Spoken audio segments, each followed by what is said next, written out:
People deluded. Now, as I make this video, it's almost, what, 30 minutes, half an hour or so before Arsenal kick off to Watford. Big clash. We know it's the period now. There's no excuses. If we want top four or if we want to win Europa League, we just have to go out and do it. And the only things that matter is what it says on the scoreboard come half time. Or sorry, not half time, full time. Half time is important as well.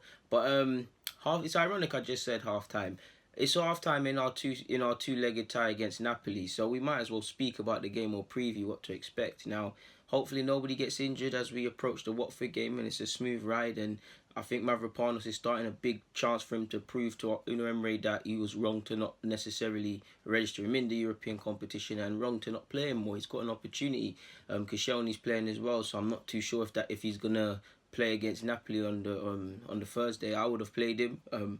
Yeah, we'll see how that one goes. But it's half time in the leg. Terrific result at home, especially the first half. The first 20 minutes, man to a man, like I said in the player ratings. Applaud every one of them players that went out there. They handled the expectation. They fought for the shirt. They fought for themselves. They all did their jobs correctly and then moved forward. Credit where due. It was a fantastic performance. Obviously, the last 10 minutes in that game wasn't for the faint-hearted, and we did ride our luck at times. We could have scored a couple more. Ramsey himself has put his hands up, and credit to the man himself, and said while he scored, he could have got a couple more, but it wasn't just him. We could have conceded. It's half-time in this tie. It was good to take advantage of the fact that we're a very good team at home compared to our away form. Now, we've never lost a European tie being 2-0 up in the first leg. That's what BT said when we won. Hopefully we don't break that, people. Them things they're there to be broken, but hopefully we don't break that. We've put ourselves in a fantastic position. The opposition have no away goals. We go there. In theory, if we score, we complicate things. But we need to be wary. We need to have a similar performance, in my opinion, like at the San Siro last year. Look, players that come to my head. Xhaka stood up to be counted. Ramsey, Mkhitaryan was very good.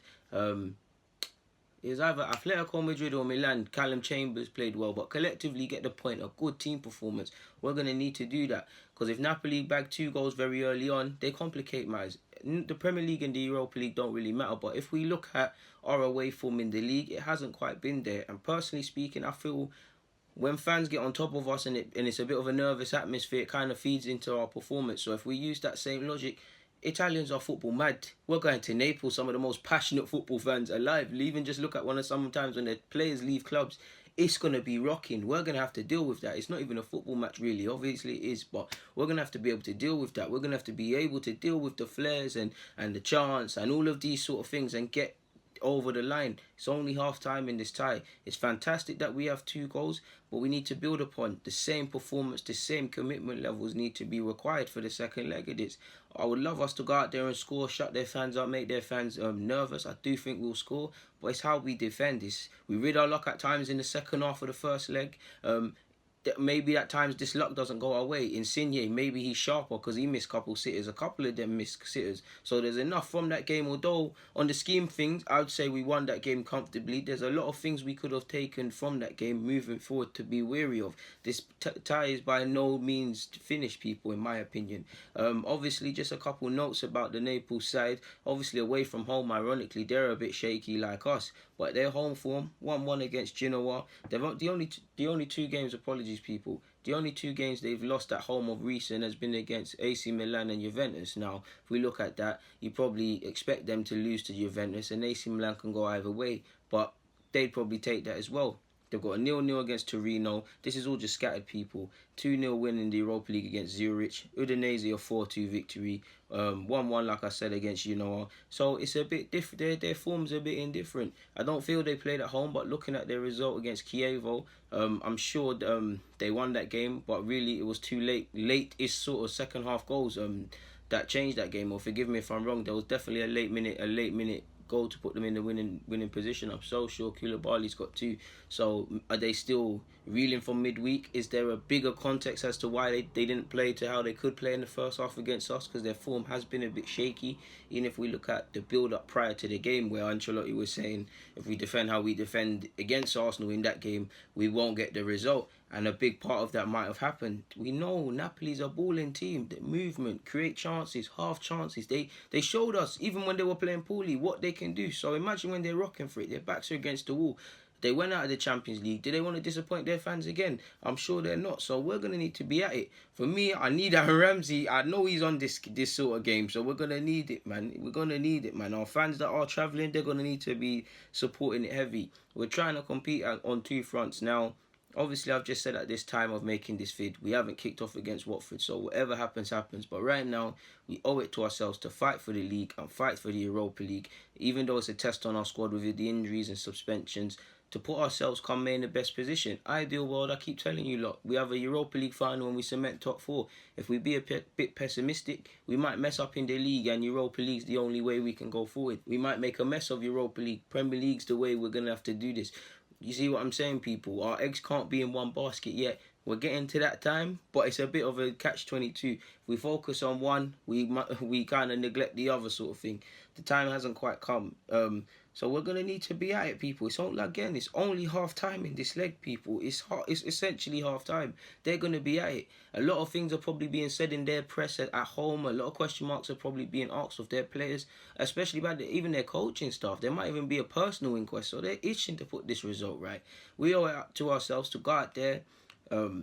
Two banks of four traditionally, obviously I'm not saying that's the formation, but two banks of four, rigid defensively. Obviously there will be times that we'll have to sustain heavy amounts of pressure, because in an ideal world we won't be able to be broken down and they'd have to pile on pressure as their fans get nervous. But if we can score, which I think we can complicate matters, man. But it's a team performance. I'm looking to individuals to do their jobs, but it's a team performance that we're going to need to go out in there and do. It's 2-0, it's away. You're looking at it, yeah. They didn't score. It's 2-0 going into an away leg where we have this away goal rule in Europe. It's fantastic. But when things are so fantastic, there's always a spanner in the works. So we have to reject any air of complacency, people. So finally, in regards to my lineup, I'd probably go Leno. I know he'll probably go with Cech, and Cech was a great performer. You lot know I just believe at the moment in starting the best team, and Leno would be mine, but it would probably be Cech. So mine, Leno, Koscielny, Socrates, Monreal. Forgive me if I'm forgetting any suspensions, but that would be my back three. I'll go with Kola. We need that threat, especially away from home. I don't want them all to be camped in our half. I want Callejon on that right-hand side to be going backwards. Monreal's going to need to be patterned up in that second leg, because he got a taster in the second half of the first leg as to what could happen. So I go Socrates, Koscielny, and Monreal. Maitland-Niles and Kola on either side. I'll go, again, forgive me if I'm forgetting suspensions. Again, hopefully Xhaka is fit. I'm so sure that I didn't even check the lineup properly. Xhaka might have even been in the Watford one, but forgive me. I hope Xhaka's back, because I would play Xhaka. Aaron Ramsey would be in a 10 sort of role, people, and you'd have to have Lucas Torreira. It's a toss-up, because I think Mkhitaryan does his thing and I think Ozil did his thing, so I'd probably go with Mesut Ozil, but either way I've put a slash, so I'm going to go with Ozil. And Aubameyang and Lacazette, but I ain't going to show you a lot, but I've put the strikers together, but I kind of want Lacazette slightly deeper next to the midfielders, but we don't know, man. Aubameyang might play a lone striker, Lacazette might play alone. I can see the pros and cons of Emery potentially considering doing both, but to recap the team one last time, Leno, Koscielny, Monreal, Socrates.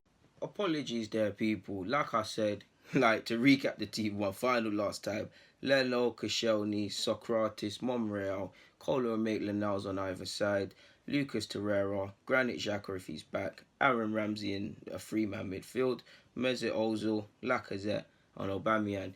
We're going to need to go out there. It's a big test this time of the season, like I said, so hopefully we go out there and get the result, people. But regardless, yeah, man, we'll just have to deal with whatever comes. But for now, people, deluded. Apologies for the vid cutting out. I'm out, though.